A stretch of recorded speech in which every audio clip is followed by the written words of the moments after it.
Let's be honest, NBA 2K21 has a lot of problems. That doesn't mean I don't enjoy playing it, but it's dumb to not think they should address at least a handful of things that can improve the game as a whole. I already have a video that's fairly negative in regards to some of 2K's issues, so for the sake of balance, I'd like to make sure this isn't just me whining, but instead is viewed more so as constructive criticism towards things that could probably use improvements.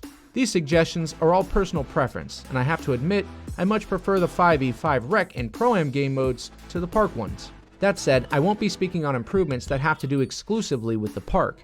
If you agree with any of the changes I list here, make sure to like the vid and consider subscribing for more. Also, if I miss any changes, definitely comment down below. I always respond to every comment, so I'm interested to see what you guys have to say. Also, last side note, I promise, my boys and I are entering a Pro-Am League on Next Gen. I was considering making a YouTube series on our season and playoffs, so let me know if that's something you'd like to see. That said, let's jump right into it. First and foremost for me are the jump shots. I haven't heard this suggestion before, but for someone who loves to take a good old-fashioned three-pointer, I'm very interested in making sure my jumper in 2K matches mine in real life. You all know at this point if you've seen my other 2K vid, my jump shot is the most buttery of biscuits, and I deserve to have a jumper in 2K that matches it. Unfortunately, at the moment, 2K has a tier list of jumpers that work well depending on your position and your shooting attributes. This shouldn't be the case in my opinion. I don't want to be forced to use a jumper just because it has a bigger green window or whatever. Most of the jump shots that I have to use, I don't even like the way they look, and that really bothers me. Instead, I think I should be able to customize how my jump shot looks, and each person's jump shot should be just for visuals.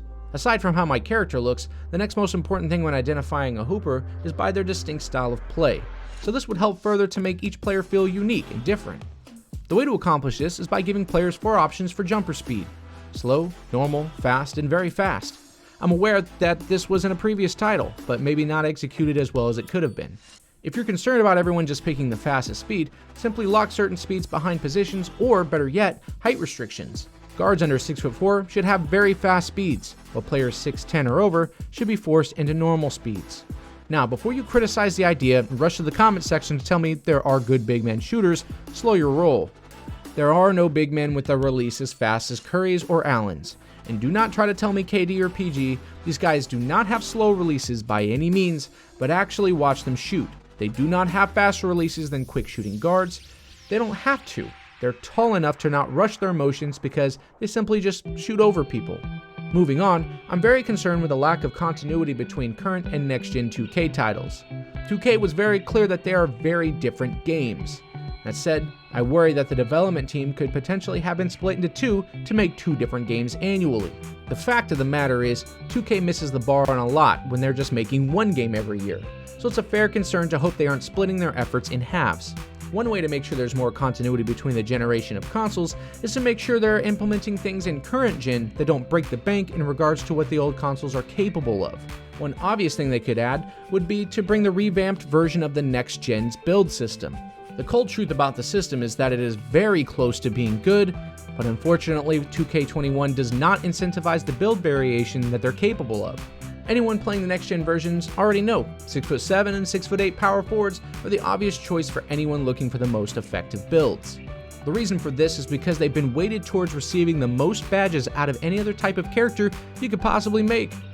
One of the beautiful parts of real-life basketball, whether it's in the NBA or otherwise, is seeing the infinite combination of hoopers, big and small, grounded, high-flying games, with all kinds of variations of skill sets. The point here is, while metas always emerge in multiplayer games, I want 2K to offer the build variety that encourages people to build characters that are different from one another. More than anything else, I want to see some cool playstyles that just aren't viable in 2K at the moment. The most obvious types that are in real life that aren't in 2K are small slashers that don't really dunk.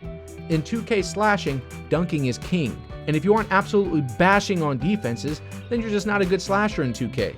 In actuality, guys like Kyrie Irving and Luka Doncic are some of the league's best at finishing at the rim, and they rarely dunk at all, dude. I'm not sure exactly how they could fix something like this, but if I had to take a stab at it, they may need to add attributes specifically to players being able to finish around the basket more effectively without actually dunking. One way they could help people in the My Player Builder to build players that are cool and different would be more transparency with what each attribute actually does.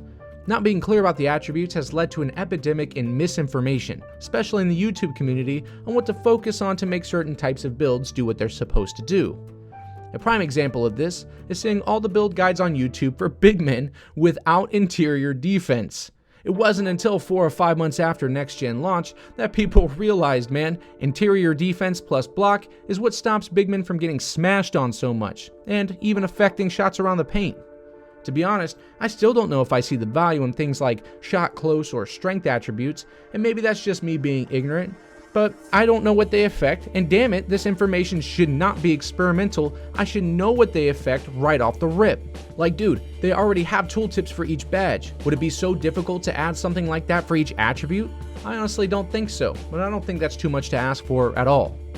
I know this next suggestion a lot of people will disagree with, so I'm going to try and tread lightly here, but I encourage you to hear this with an open mind. Dribble moves and animations need a rework.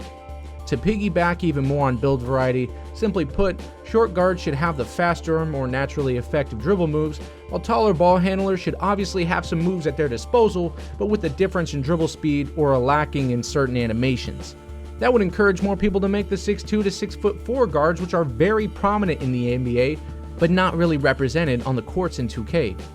I know there's always been a clamoring in the community for a skill gap, so seriously, if you had a tall 6'8 or 6'9 guard or forward who could handle the ball, you would definitely be able to tell that user is very good and isn't just spamming meta dribble moves to make his way around the court.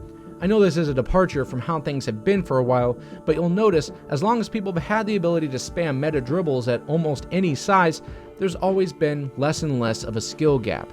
If you think there's already certain ways to spot the more skilled users among us, definitely leave a comment on how you could spot them out. At the moment, all I see is people running animation dunks spamming X as soon as they get in the paint, and the game bailing them out. I would love to see some more skilled users definitely rise to the top. Being so heavily in the 5-on-5 scene for 2K Next Gen, this next concern really bugs me, man. I have a center who's 7 foot, he's got an 85 vertical and a 95 standing dunk. If I get a switch on a pick and roll and the opposing team's guard switches on me close enough to the rim, I should be turning my shoulder and absolutely low roofing right on dude's melon. Like, honestly, it's so difficult to be a big man in this game because every player you face gets dunk animations on you like they're prime Vince Carter. But on the other end, I'm not dunking nearly enough on players that have no business guarding me at the rim. Like, dude, at no point ever has a 7-footer grabbed an offensive rebound, looked down to see a Trae Young-sized guard, and thought to themselves, maybe this isn't a good shot. What the actual f***? Sorry, Trae, but you're getting absolutely obliterated 10 out of 10 times, my guy. Obviously, I could have made this video much longer. There are definitely more things I'd like to see improved, but I think I'll end it here with the possibility of yet another video depending on how this vid is received. If you'd like to see another one, make sure to leave a like and a sub, and let me know you enjoyed it. All that said, thank you for watching, especially if you made it all the way to this point. I appreciate every single one of you, and I'll see you in the next one, man. Peace.